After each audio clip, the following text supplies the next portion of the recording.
ദേ അരി തീരാറായിരിക്കണോ? ഏട്ടന്റെ അടുത്തേക്ക് ഒന്നുകൂടെ ആളയക്കാം. ഏട്ടൻ എന്തോ വാശിയില്ല. 2-3 വട്ടം ആളയച്ചതല്ലേ. അമ്മാവരെന്തിനാ ഇക്കാര്യത്തിൽ വാശി പിടിക്കുന്നത്? നമ്മുടെ കൃഷി എന്നുള്ളത് നമുക്കല്ലാതെ പിന്നെ ആർക്കാ? തരാൻ പറയണമ്മേ. നിന്നോട് ചോദിച്ചില്ല. കുട്ടികളെ പോലെ സംസാരിച്ചാ മതി കേട്ടോ. എന്റെ ഗുരുവായൂരപ്പ, ചേട്ടൻ ഇങ്ങനെ തുടങ്ങിയാ നമ്മൾ എന്താ ചെയ്യാ? പുള്ളിക്കാരൻ ലീവ് കിട്ടാതെ നിന്ന് കുഴയായിരുന്നു. അവസാനം ഞാൻ അങ്ങ് പൊക്കിയെടുത്തോണ്ട് പോന്നു. ഇതാണോ ക്യാപ്റ്റൻ? ഇച്ചിരി കൊമ്പമീശ കൂടി ആകാമായിരുന്നു. നോക്ക്, അമ്മാവുണ്ട്. വാ. പണ്ടത്തെ കാലത്ത് മിലിറ്ററി എന്ന് പറഞ്ഞാൽ പേടിയാ. മിലിറ്ററിക്കാരന്റെ കൂടെ പെണ്ണിനെ അയക്കില്ല. അന്നൊക്കെ ഒരു പട്ടാളക്കാരന്റെ ജാതകം കൊണ്ട് കൊള്ളാവുന്ന ഒരു തറവാട്ടിൽ കയറി ചെല്ലാൻ ഞാൻ പേടിച്ചിട്ടുണ്ട്. ഇപ്പൊ പിന്നെ അല്ല, അവിടത്തേക്ക് അറിയാവുന്ന കാര്യം തന്നെയാണല്ലോ. IAS, ഡോക്ടർ, മിലിറ്ററി ഓഫീസർ, ഇതൊക്കെ കഴിഞ്ഞ ബാക്കിയുള്ളവർക്കൊക്കെ ഡിമാൻഡ് ഉള്ളു. ഇതാ കുട്ടി.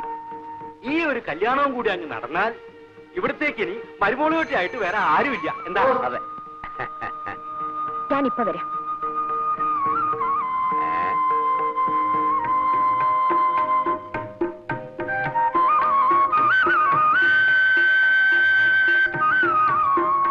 കല്യാണിക്കുട്ടിക്ക് ധാരാളം കത്ത് വരാറുണ്ടെന്ന് തോന്നുന്നു. മുമ്പൊക്കെ വെക്കേഷനിൽ വീട്ടിൽ വന്നാൽ കത്തിന്റെ ബഹളമായിരുന്നു. ഇപ്പൊ ഫ്രണ്ട്സിനെല്ലാം എനിക്ക് എഴുതാൻ പേടിയാ. പിന്നെ ചിലരൊക്കെ എഴുതും. കുട്ടിക്ക് അത്തയക്കാൻ ഫ്രണ്ട്സ് എന്തിനാ പേടിക്കുന്നത്? അതങ്ങനാ. അതെന്താ അങ്ങനെ? ഒന്നും പറയണ്ട. ഞാനൊരാളുമായി അല്പം ഇഷ്ടത്തിലായി. അപ്പോഴേക്കും ലോകം മുഴുവൻ എതിരായി. ഞാനെല്ലാം കേട്ടു. ഓ, അതിലൊന്നും കാര്യമില്ല. ഒരു പെൺകുട്ടിക്ക് ഒരാണിനോട് ദേഷ്യമാണെന്ന് പറഞ്ഞു നോക്കൂ, എല്ലാവർക്കും സന്തോഷം. അതെ. അതേസമയം ഒരു പെണ്ണ് ആണിനോട് ഇഷ്ടമാണെന്ന് പറഞ്ഞാൽ എല്ലാവർക്കും സംസാരിക്കാൻ വിഷയമായി. അവിടെ ഏതോ ഭയങ്കര ക്രൈം ചെയ്തു പോലെ. എന്താ ശരിയല്ലേ? ആ, ഏതായാലും ഞാൻ തെറ്റുകാരിയായിപ്പോയി. ഇനി അത് മാറ്റിയെടുക്കണമെങ്കിൽ പ്രഭു തന്നെ കല്യാണം കഴിച്ചാലേ ഒക്കൂ. ആരാണി പ്രഭു? അറിയില്ലേ? എന്റെ കാമുകൻ. നിങ്ങൾ തമ്മിൽ ഇപ്പോഴും കത്തെഴുതാറുണ്ട്? അങ്ങോട്ടുണ്ട്, മറുപടി കിട്ടിയിട്ടില്ല. വന്നേ, അയാൾ വേറെ പെമ്പിള്ളേരെ വേറെ പോയി കാണും എന്ന് തന്നെയാ എനിക്കും തോന്നുന്നത്. ആളൊരു... എനിക്കൊന്നും കേൾക്കണ്ട. എനിക്കറിയേണ്ടത് കല്യാണിക്കുട്ടിക്ക് എന്നെ ഇഷ്ടമായോ എന്ന് മാത്രമാണ്. ഇഷ്ടക്കേടൊന്നുമില്ല. പക്ഷേ നിങ്ങൾ ഏത് തരക്കാരനാണെന്ന് അറിഞ്ഞില്ലല്ലോ ഇതുവരെ. മനസ്സിലായില്ല. മദ്യപിക്കുമോ, സിഗരറ്റ് വലിക്കുമോ, മറ്റു ചില പെൺകുട്ടികളായിട്ട് എന്തെങ്കിലും ഇടപാടുണ്ടോ, അങ്ങനെ എന്തെല്ലാം അറിയാനുണ്ട്. ഇതൊന്നുമില്ല. ഒരുപക്ഷെ മദ്യപിക്കാത്ത ഒരു മിലിറ്ററി ഓഫീസർ ആയിരിക്കും ഞാൻ. അതുപോലെ സ്മോക്കിംഗ്. പ്രഭുവിന് ഇതെല്ലാം ഉണ്ട്. കള്ള് കുടിക്കും, സിഗരറ്റ് വലിക്കും, പിന്നെ... എക്സ്ക്യൂസ് മീ, ഞങ്ങൾക്ക് പോകാൻ സമയമായി.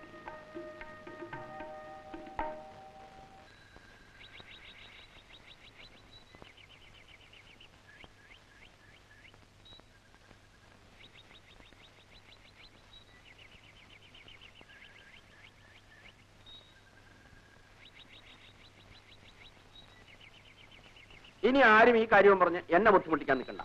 ഈശ്വര, മുഖത്ത് കയറി വന്ന ശ്രീദേവിയായിരുന്നു. ശ്രീദേവി അത്ര ഈ മൂശയായിട്ട് ഇരിക്കുന്നിടത്ത് എങ്ങനെയാണ് ശ്രീദേവി കയറി വരിക? അവരെന്താ പറഞ്ഞത്? എന്ത് പറയാൻ, ഇത് നടക്കില്ല അത്ര തന്നെ. കാര്യം എന്താണെന്ന് എനിക്ക് അറിയാൻ പാടില്ല, അറിയാനോട്ട് താല്പര്യവുമില്ല. നിനക്കറിഞ്ഞിട്ട് വളരെ നിർബന്ധമാണെങ്കിൽ ഈ മൂശയായിട്ടോട് ചോദിച്ചു നോക്ക്. അവരെന്തൊക്കെയാ പറഞ്ഞ് ധരിപ്പിച്ചു വെച്ചിരിക്കുന്നത്.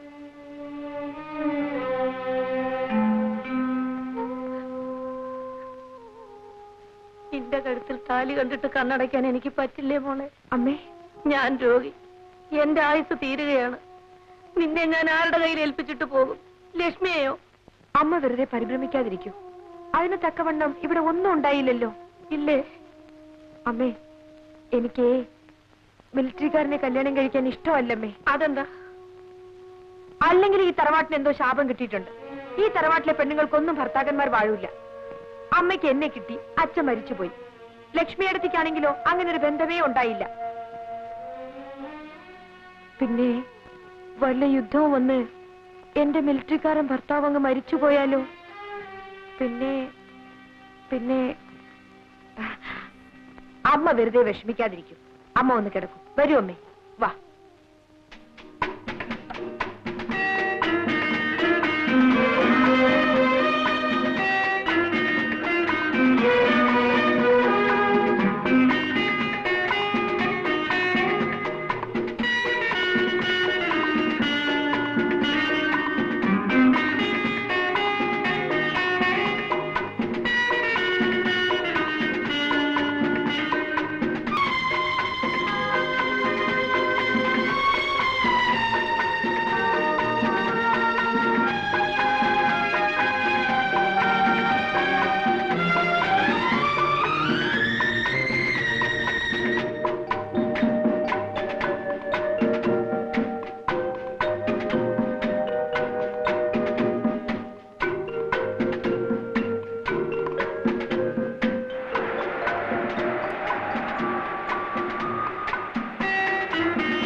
പോയത് അറിഞ്ഞതേയില്ല.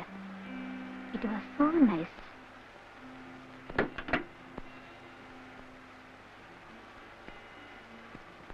ഇത് എപ്പോഴാണ് കാണാം? എപ്പോ വിളിക്കും? വിളിക്കാം.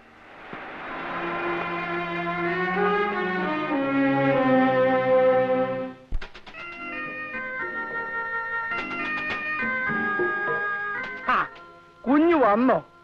ഇന്നും ഇന്നലെയൊക്കെ ആയിട്ട് ആരൊക്കെയോ ഫോൺ ചെയ്യുന്നു. ആരൊക്കെ? അങ്ങനെ ചോദിച്ചാൽ എങ്ങനെയാ ഓർക്കാൻ പറ്റുക? ഒന്നോ രണ്ടോ പേരായിരുന്നെങ്കിൽ എളുപ്പമുണ്ടായിരുന്നു.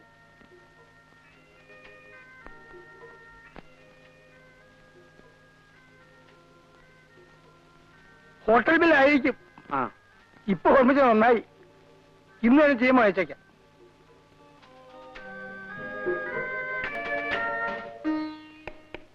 വളരെയധികം സംസാരിക്കണമെന്നുണ്ട്. അതിനുവേണ്ടി ഞാൻ അവിടേക്ക്, അതായത് കല്യാണിക്കുട്ടിയുടെ നാട്ടിലേക്ക് വരുന്നു. ആഭാസനായി എനിക്ക് വീട്ടിൽ വരാൻ പറ്റില്ലല്ലോ. 23-ാം തീയതി ഉച്ചയ്ക്ക് മുമ്പ് എന്നെ വന്ന് കാണുമോ? കല്യാണിക്കുട്ടി,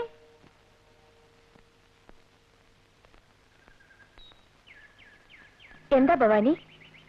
ഇതാരാ വന്നിരിക്കണം നോക്കൂ. ശോഭേ, ശോഭേ, എന്താണോ വഴി തെറ്റിയോ? എന്നാ ഞാൻ ആ മുക്കിലിരിക്കാം. ശരി.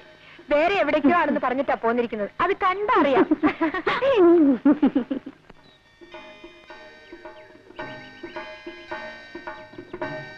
കളി കളയൂ കുട്ടി. നീ ആ മനുഷ്യനെ മറക്കണം. വെറും ഒരു അൺസ്ക്രൂപ്ലെസ് പ്ലേ ബോയ്. അങ്ങനെയാണെങ്കിൽ തന്നെ അതങ്ങ് മാറിക്കൂടുന്നില്ലല്ലോ. നിന്നോട് തർക്കിക്കാൻ ഞാനില്ല. വേണ്ടടോ, നമുക്ക് വേറെ എന്തെങ്കിലും സംസാരിക്കാം.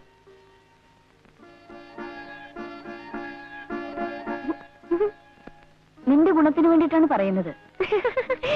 വീടോ, കല്യാണി രക്ഷിക്കാൻ കല്യാണിക്കറിയാം. ചുമ്മാ ഇരിക്കടോ.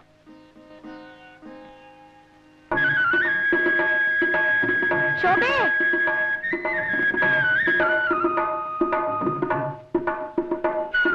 നിനക്കെന്നോട് പിണക്കൊന്നുമില്ലല്ലോ?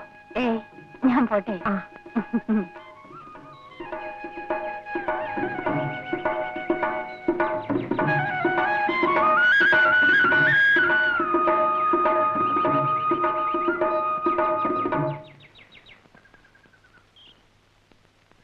എന്താ? എന്തുണ്ടായി? വലിയ ആൾക്കാർ എന്തോ ആകാമല്ലോ. എന്നാലും ഏട്ടൻ ഇങ്ങനെ പ്രവർത്തിച്ചു കളയുമെന്ന് കരുതിയില്ല. എന്ത് പറ്റി കൃഷ്ണൻകുട്ടി? ലക്ഷ്മിയെടുത്തി, എന്തുണ്ടായി? നെല്ല് തീർന്നു എന്ന് പറഞ്ഞയച്ചത് ആ കൃഷ്ണൻകുട്ടിയെ. പാടത്ത് പണിയെടുപ്പിച്ച് നിൽക്കുകയായിരുന്നു ഏട്ടൻ. അവിടെ ചെന്ന് പറഞ്ഞത് ഇഷ്ടമായില്ല. ഇവിടെ ചോദിക്കാൻ ആരാ? കൃഷ്ണൻകുട്ടി, പോയി മേല് കഴിയിട്ട് വരൂ.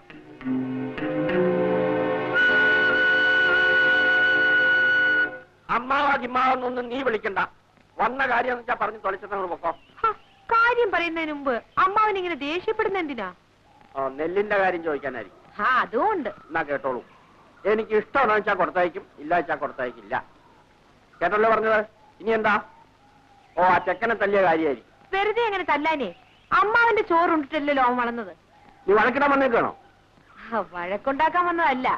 എന്നാലേ ഇപ്പോഴതങ്ങനെ ആയിരിക്കുന്നു. ശ്രീകരം പോകാൻ തന്നെയാണ് അമ്മാവ് വന്നത്. പോകുന്നതിന് മുമ്പ് ഒരു കാര്യം. പ്രായം ചെന്ന ആരോരുമില്ലാത്ത 2 സ്ത്രീകളെയും കണ്ണറിയാത്ത ഒരു പെൺകുട്ടിയും കബളിപ്പിച്ച് ആനയെ വാങ്ങിച്ചു കളയാന്ന് വിചാരിക്കുന്നത് കുറെ കഷ്ടമാണ് അമ്മാവ. ഞാൻ പോകുന്നു. അടുത്ത ആഴ്ചയിൽ കൊയ്ത്തുണ്ടാവും. ഇനി തൊട്ട് എന്റെ നിലകൾ ഞാൻ തന്നെ കൊയ്ച്ചോളാം. അവിടെ അമ്മാവന്റെ ജോലിക്കാരെ പറഞ്ഞു വിടരുത്. പറഞ്ഞു വിട്ടാൽ അമ്മാവൻ വ്യസനിക്കും. എന്താണോ വായി നോക്കിക്കണേ?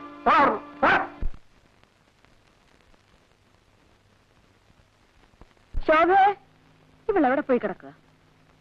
ശോഭേ, ശോഭേ, ആഹാ, നീ ഇവിടെ ഇരിക്കുകയാണോ?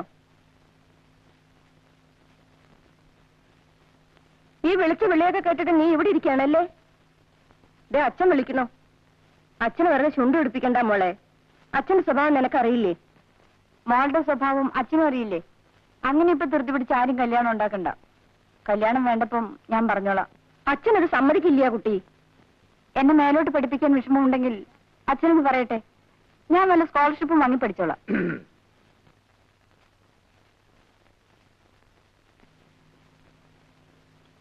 അവൾക്ക് പഠിക്കണമെന്ന്. അവള് പഠിച്ച് ഉദ്യോഗം ഉണ്ടാക്കിയിട്ട് ഇവിടെ ആർക്കും കഴിയണ്ട.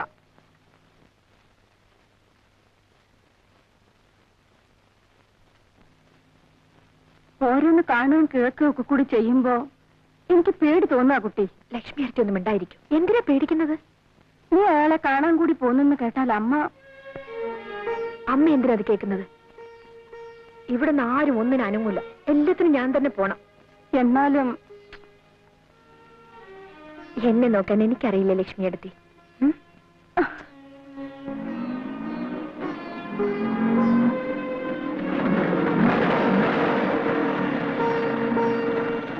ഇവിടെ നിൽക്കൂ, ഞാനിപ്പോ വരാം. മറ്റേതും ഞാൻ തന്നെ നടത്തി കൊടുത്തു. പെണ്ണിപ്പോ എവിടെയാ? പേർഷ്യല. മിസ്റ്റർ പ്രഭു ഏത് മുറിയില്ല? 124 മുകളില.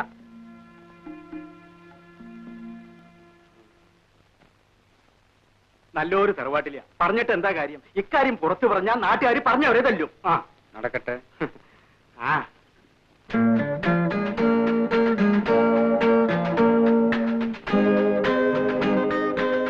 ആരെങ്കിലും എന്തെങ്കിലുമൊക്കെ എവിടെങ്കിലും ഇരുന്ന് പറയുന്നു എന്ന് വെച്ച് ഇത്ര പരിഭ്രമിക്കാൻ എന്തിരിക്കുന്നു?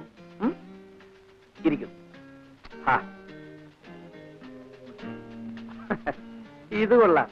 മനുഷ്യര് പറയുന്നത് കേട്ട് പേടിച്ചേ ആരെങ്കിലും ചാടിക്കേറി കല്യാണം കഴിക്കാറുണ്ടോ? നിങ്ങൾ ഈ പെൺകുട്ടികളെല്ലാം ഒരേ തരക്കാരാ.